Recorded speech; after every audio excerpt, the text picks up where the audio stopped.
नमस्कार, मैं हूँ मिली और हम भगवत गीता पढ़ रहे हैं। आज श्री कृष्ण एक बहुत इंटरेस्टिंग बात कहते हैं। वे कहते हैं आप आपकी कामनाएं भी छोड़ दो, मतलब इच्छाएं, आपकी वासनाएं, और उसके बाद संकल्प भी छोड़ दो।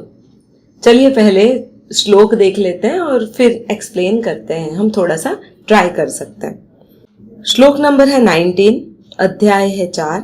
एक्सप्लेनेशन है, जिसके संपूर्ण शास्त्र सम्मत कर्म बिना कामना और संकल्प के होते हैं तथा जिसके समस्त कर्म ज्ञान रूप अग्नि के द्वारा भस्म हो गए हैं, उस महापुरुष को ज्ञानी जन भी पंडित कहते हैं। अब यहाँ पर बहुत सारी चीजें समझने की। पहले तो शास्त्र सम्मत कर्म, मतलब जो व्यक्ति पूरा पूरा धर्म से चलता है, जो अपनी ड्यूटीज को पूरी करता है।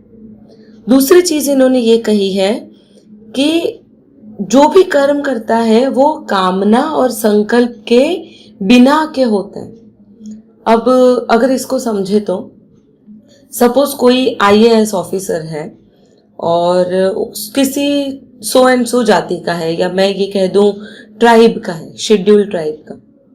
अब जो भी ट्राइब वाला होगा वो यही सोचेगा कि वो आईएएस ऑफिसर बना है तो जरूर हमारे लिए कुछ अच्छा करेगा। पर क्योंकि वो आईएएस ऑफिसर है और वो उस पोजीशन पर है, तो उसे न तो फिर अपनी जाति देखनी चाहिए और ना ही जाति के लोगों को। उसे जो देखना चाहिए वो देखना चाहिए भारत का संविधान, कि जहां पर वो रह रहा है उसे बिल्कुल उसी तरह से काम करना है। वो चाहे फिर किसी भी जाति का हो, ट्राइब से हो, शेड्यूल कास्ट हो, हिंदू हो, मुस्लिम हो, क्रिश्चियन हो, सिख हो, कोई भी हो। यदि वो किसी पर्टिकुलर पोजीशन पर है तब उसे उस पोजीशन की रिस्पेक्ट करनी है, ना कि अपने सो एंड सो कहते हैं कास्ट की। और उसे उस पोजीशन पर यह भी देखना रहेगा कि सभी लोगों के साथ न्याय हो। जैसे एक बहुत अच्छी चीज हुई हमारे यहाँ पर, राम मंदिर जब बना, अभी राम लला मंदिर में स्थापित हो गए, तो सामने मुस्लिमों को 5 एकड़ अलग से जमीन दी गई। मतलब यहाँ पर दोनों पक्षों को समझदारी से दोनों चीजें दे दी गई। यदि राम लला को 3 एकड़ जमीन दे दी गई है तो मुस्लिमों को 5 एकड़ दी है, क्योंकि उन्होंने भी फाइट की है। हाँ, हमें ये लगेगा एज अ हिंदू कि उन लोगों को 2 एकड़ ज्यादा दे दी है, या हमने बहुत फाइट की, उन्होंने ऐसा किया वैसा किया। पर अगर न्यायपालिका देखें तो उनको दोनों पक्षों को खुश रखना जरूरी है। हम ये नहीं कर सकते कि एक को डिमोलिश करो और दूसरे को ही रखो। हम ये अवश्य कर सकते हैं कि दोनों को बराबर की जगह दे दो, और भगवान की इच्छा रही तो सारी चीजों में ये चीज हो जाएगी। ठीक है। अब भगवान ये कह रहे हैं कि ज्ञानी जन भी उसी को पंडित कहते हैं। किसको? जिसके शास्त्र सम्मत कर्म वासना, कामना और संकल्प के बिना के होते हैं। अब सबसे पहले चलो कामना समझते हैं। कामना अर्थात हमारी वासना, हमारी इच्छाएं, मैं आज कुछ बन जाऊं। आपको पता है जो भी इच्छाएं होती है ना, वो हमें किसी और की रिस्पेक्ट में ही होती है। हमें ऐसा लगता है कि मैं किसी जैसा बन जाऊं। जैसे यदि मैं डिस्कोर्सेस देती हूँ, एक्सप्लेन करती हूँ, तो मैं ऐसा सोचूंगी कि मैं सो एंड सो गुरु जैसा एक्सप्लेन करने लग जाऊं। अगर मैं कोई एक्टिंग करती हूँ तो मुझे ऐसा लगेगा कि मेरी जो एक्टिंग स्किल है वो अमिताभ बच्चन या टॉम क्रूज या इनके जैसी हो जाए। अगर मैं डांस करती हूँ तो मुझे ऐसा होना चाहिए कि मैं कोई बहुत अच्छा डांसर है, भरतनाट्यम डांसर है, जैसे वो सारा भाई हैं उनके जैसे हो जाए, मृणालिनी सारा भाई है उनके जैसे हो जाए। ये चीजें बिल्कुल इसी तरह से काम करती है कि आप, यदि आप में वासना है और आप उस वासना से आगे बढ़ना चाहते हो, तो आप इच्छाएं करते ही रहोगे। और उन इच्छाओं को पूरी करने के लिए हमारे पास विल पावर होना जरूरी है। ईश्वर जो है ना, वो स्टेप वाइज जाता है।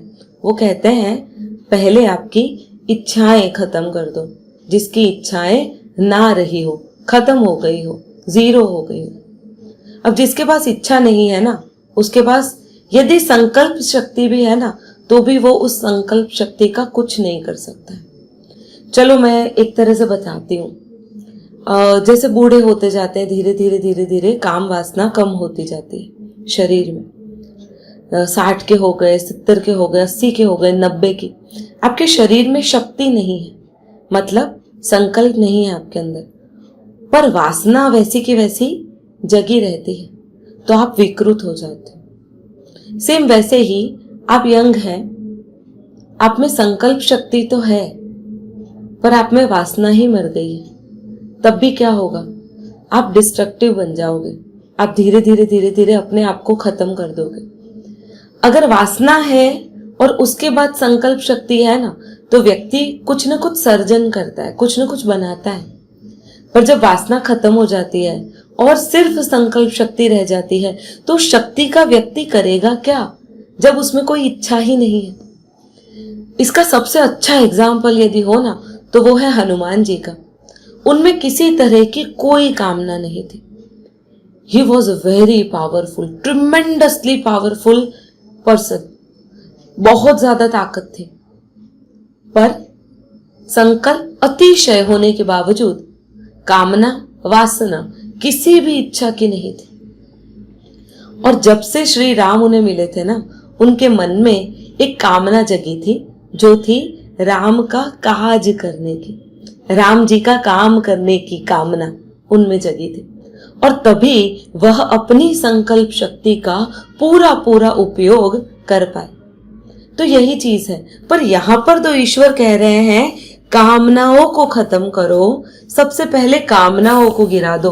कोई वासना नहीं रहनी चाहिए, किसी की तरह बनने की इच्छा नहीं, कोई यात्रा करने की इच्छा नहीं, आप किसी तरह की यात्रा पे नहीं है।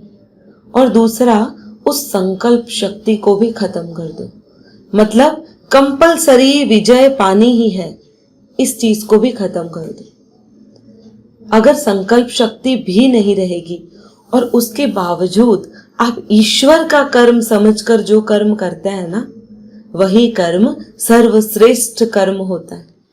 जैसे आजकल काफी वृंदावन में एक बाबा जी हैं जो बहुत अच्छी अच्छी बातें ईश्वर के बारे में बताते हैं, कामनाओं के बारे में, वासनाओं के बारे में बताते हैं। तो ये क्या है? उन्हें क्या ये बात करने का मन है, उनकी लालच है? नहीं, उन्हें बस वह चीज करने से आनंद मिलता है।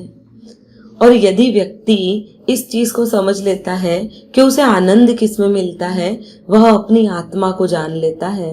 और जो आत्मा को जानता है ना, वो परमात्मा को भी बहुत आसानी से जान लेता है। उसके लिए फिर कोई भी कार्य ऐसा नहीं होता कि वो ना कर सके, कोई भी असंभव कार्य उसके लिए नहीं होता, क्योंकि उसके पास उस कार्य को पूरी करने की यदि शक्ति भी है ना, तो भी वो उसका संकल्प नहीं करेगा। उसे पता है कि यदि ईश्वर की इच्छा हुई तो वह स्वयं वो कार्य कर लेगा। जैसे नदी के बहाव में बहता हुआ एक सादा सा पत्ता, बिल्कुल उसी तरह से। तो मित्रों, यदि वीडियो पसंद आया हो तो लाइक कीजिए, कुछ कमेंट हो तो अवश्य कर सकते हैं, और अपने साथ में, अपने घर में जिस किसी को भी भगवत गीता पढ़ा सकते हैं, सुना सकते हैं, समझा सकते हैं, उन्हें समझाइए, पढ़ाइए और सुनाइए। जय श्री कृष्ण।